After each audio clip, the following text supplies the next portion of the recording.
Thank you so much, Norm. And thank you all for being here tonight. I was so nervous about the turnout this evening. I just launched the book tour for Our Black Year out of Atlanta. And we had about 4 events there, none of them with this kind of crowd. And then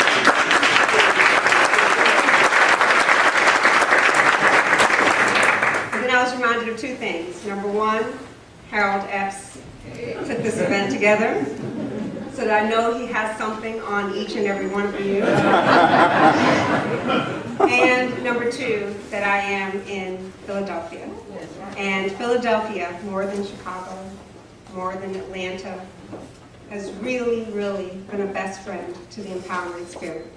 And I'm starting off this way because I am going to yell at you tonight. I am going to get at the truth of the empowerment experiment, the pain of the empowerment experiment. I'm not going to be a cheerleader this evening. So I figured the best thing to do is start off real positive and give you all of my love and smiles before we get into my address for this evening.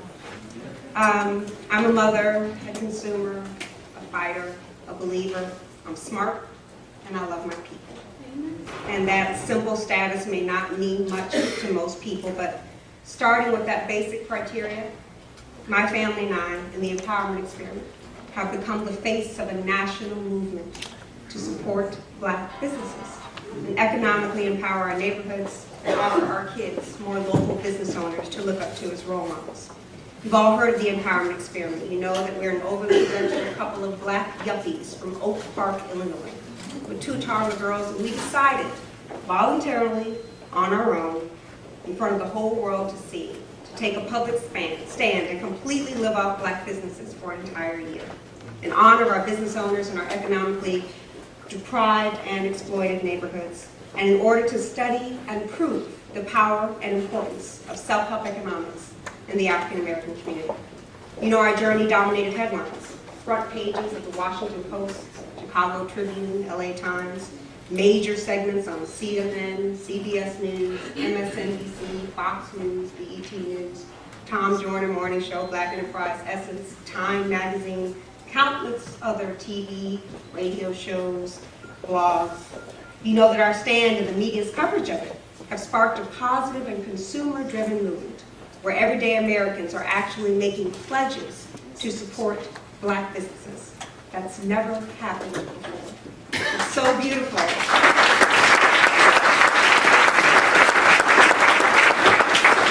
A movement to highlight and help build up our unsung top quality entrepreneurs, professionals, products, and companies.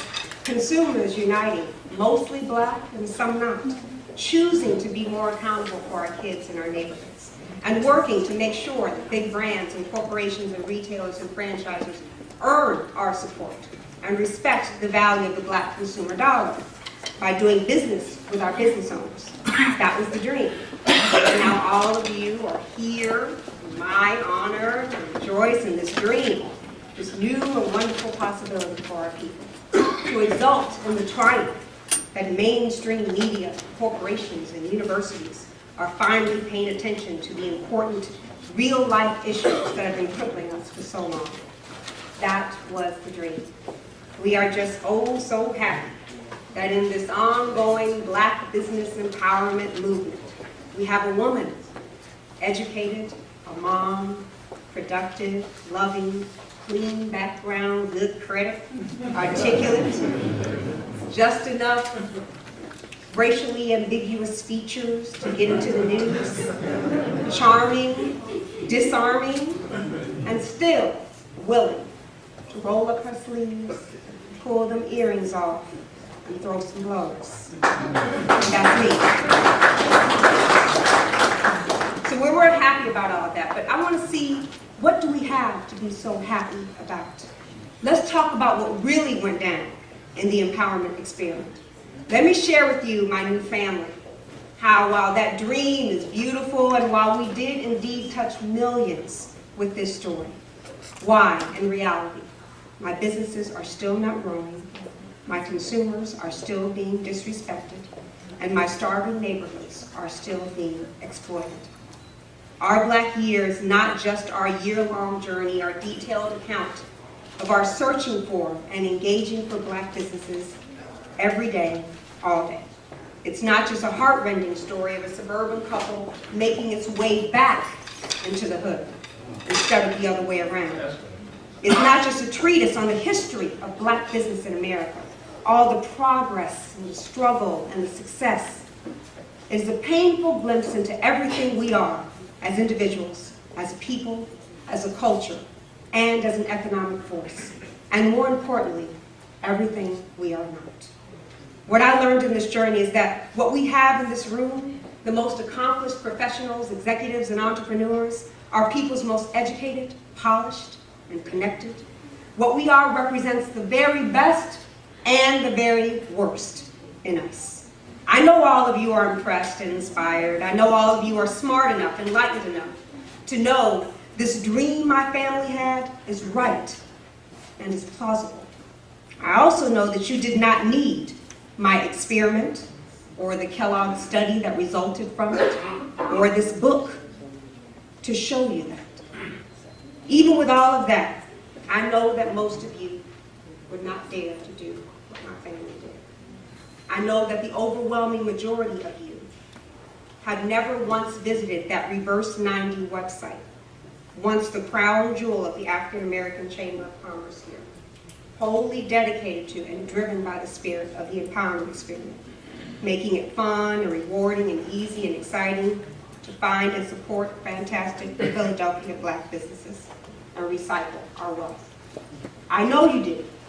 Even though you came to the awesome kickoff we had at the Marriott and ate the free food and drank the free cognac and cried, as I cried, about losing my mother in the experiment, I know that none of you, absent Norm, Vera, Jude, and a couple others in the room, make time to spend one Saturday out of the year with some of our smaller businesses, owners of our web-based travel agencies, our accountants, our lawyers, our distributors of high-quality Black-owned makeup and personal care products and jewelry companies, our sweet potato pie making, incense and shea butter selling, handcrafted Afrocentric jewelry hustling, everyday entrepreneurs.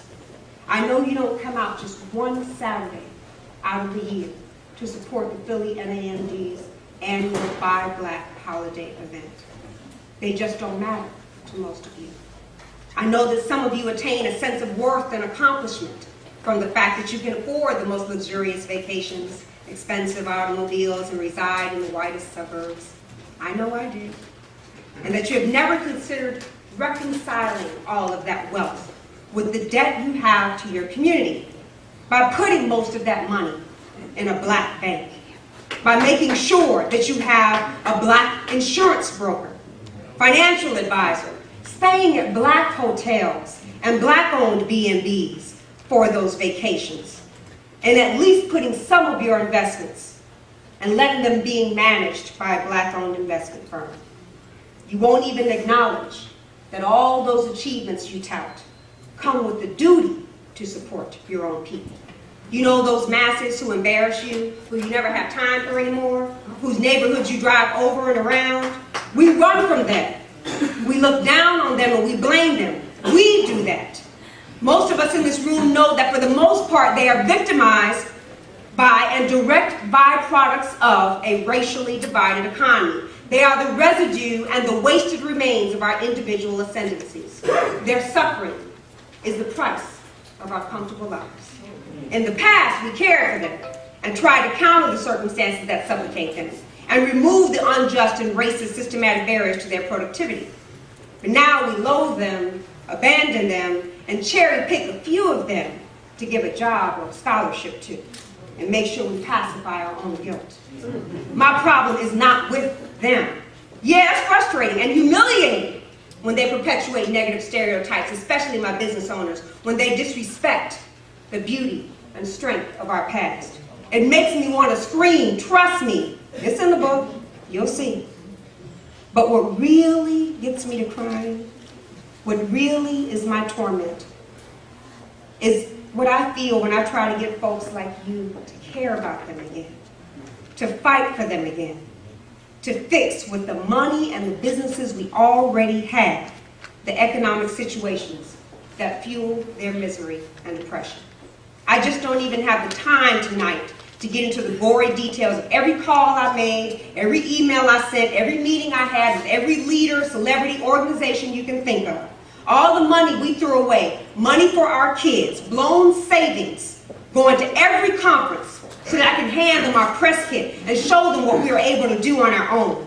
Post-dating the daycare check, exhausting every possible student loan payment deferment there is, so I can buy last-minute plane tickets to meet all those folks who I used to look up to, who inspired me to do this. And now, after we have given more exposure to the black business and economic empowerment issue than all of our civil rights leaders combined, won't even talk to me. They give me the brush off, or worse, pat me on the back. And not because they don't care. It's because they're beholden, not by our community, by folks outside our community. So as much as I commend you and I love you, as much as I personally respect and admire you, Harold at PRWT, the African American Chamber, the Urban League of Philadelphia, and Norm, and the NAMD didn't call me here to treat me like a queen to join your chorus of praise. They know me better than that. I want to know, are you going to let them say that we had it all? We put this black man in the White House, made headways in corporate America, higher education, ranking positions in legal and military arenas, but by one, we earned our individual success and left our neighborhoods and their hard-earned wealth to be raided by outsiders who disrespect us? Are you going to let them say that we sold away our potential, our dreams, and our very destiny because we're too afraid to take our communities back by owning and supporting our businesses? I hope we're not going to let them say that. Harold will eat his own foot before he lets that happen. So I hope we can say we're going to pick up where Dr. King left off. He was fighting for our economic empowerment too. He said this: we've got to strengthen black institutions. I call upon you to take your money out of the banks downtown and deposit your money in Tri-State Bank. We want a bank-in movement in Memphis. We're just telling you to follow what we're doing. Put your money there. You have 6 or 7 black insurance companies in Memphis. Take out your insurance there. We want to have an insurance in. 2 things I want to really sink in about that. Number 1, he said this in Memphis where he was shot. He said it the day before he was murdered. The second thing, he referenced 6 or 7 insurance companies in Memphis. That was 1968. You know we don't have one now? Nowhere in this country, not one property or casualty insurer. You can find a broker. You can find 1 or 2 life insurance companies. Health insurer, property insurer, casualty insurer, where the real money is, what we had before, that's gone.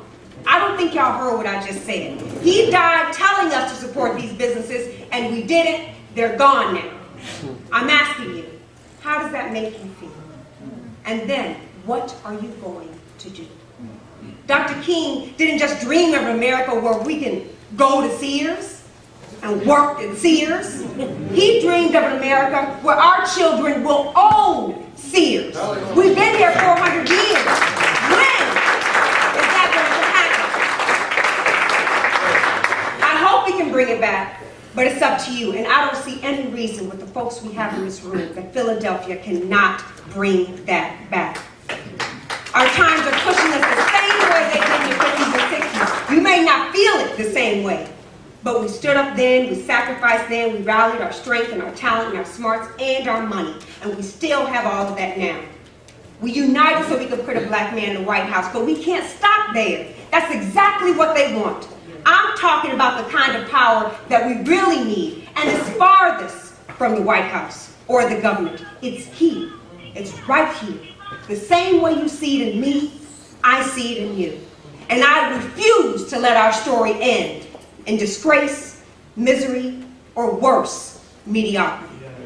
So I come here today, sad, angry, but still a little hopeful about all those fallen entrepreneurs you read about in the book.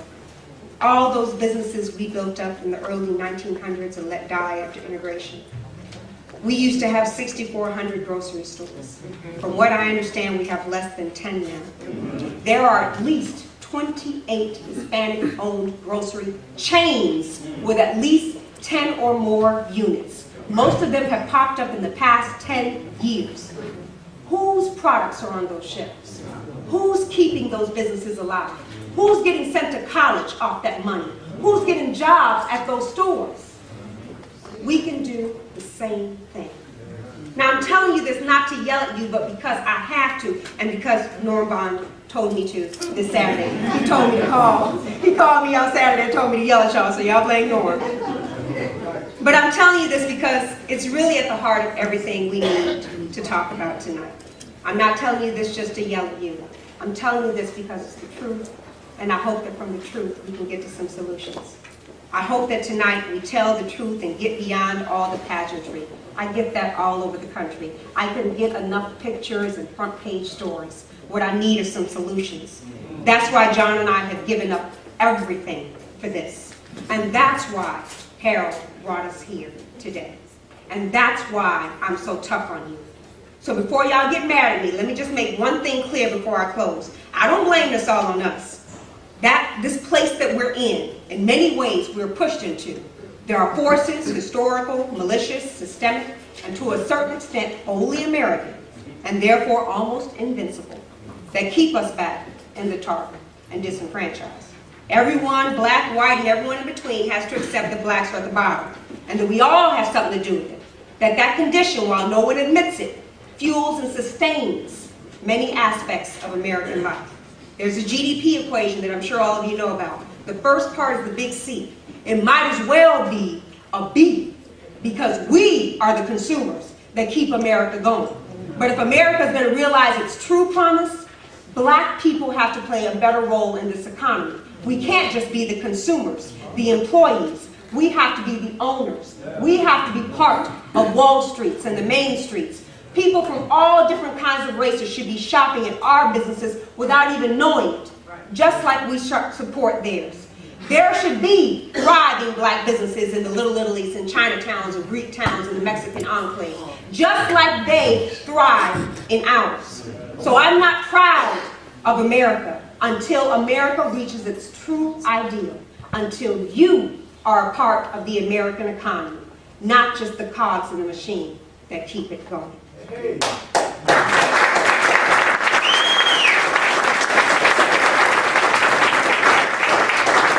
I just don't understand why the greatest achievement we can tout as a community is how wealthy, educated, and prosperous we keep the Hennessy and Polo families, instead of how we compel those companies to engage us through our businesses, and not just the white-owned ad agencies and media outlets.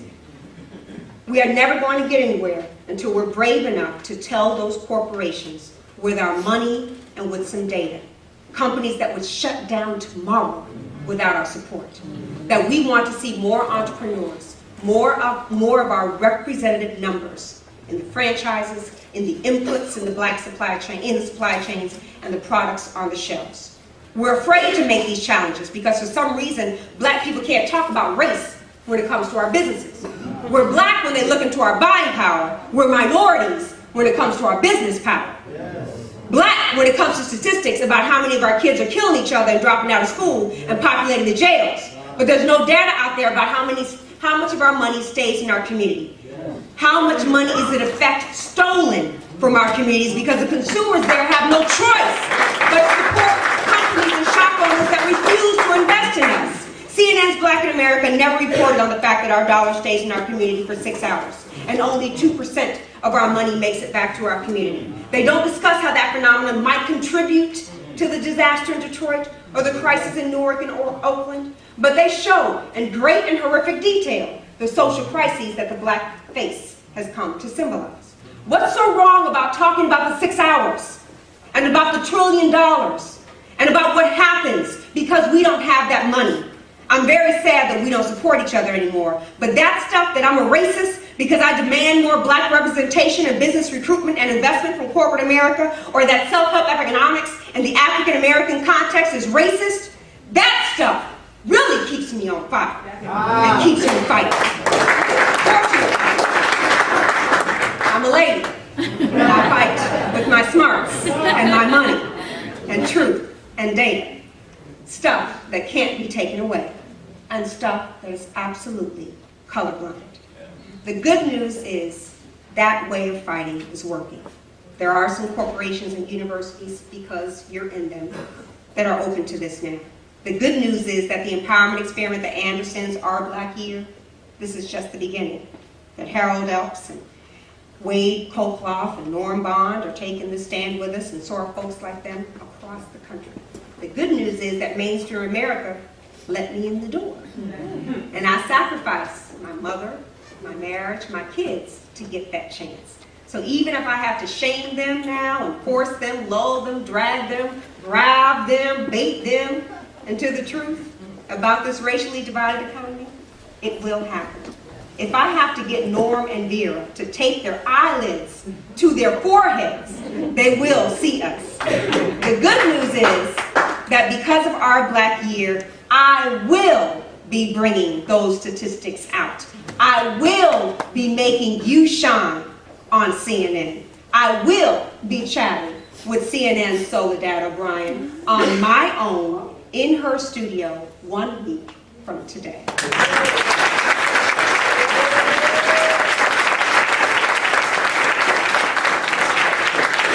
I was given my cue 5 minutes ago, so let me wrap up.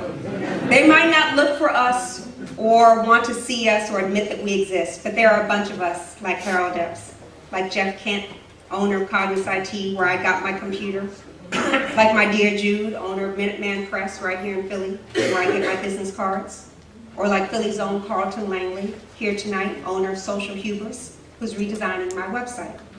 The empowerment experiment belongs to Philly, and we are going to make sure they see Philadelphia, educated, patriotic, productive, stereotype negating Philadelphia. And that's truly, Black people love my family for what I did. I get emails from the least and the poorest of us, from the White House, from the wealthiest celebrities, all sort of praising the empowerment experiment. And mostly what they love is that we forced America to look at us in a different way. And we defy the negative stereotypes that hold us all back. Some of them are starting to consider that Black neighborhoods being so run down is not necessarily a reflection of our propensity or our potential. It's just a result of the fact that all the money that could bolster our tax base, build up our banks, leaves the neighborhoods, and the children have no local business owners as role models. So, yes, I get sad, I get mad when I think about Kareem and his grocery store that has now been replaced with a Hispanic owner who now thrives in the very same location. I cry when I think about Tracy and her wine shop, and Jocelyn and her lovely children's clothing store. All of them we let die. All of them you'll meet in Our Black Year. But I know with this book, with this tour, with the media, the dialogue is at least open. And I also know that we went through this. So I have the truth, hard-earned wisdom, Almighty God, and Philadelphia on my side. So let's get started. Let's do this. I love you.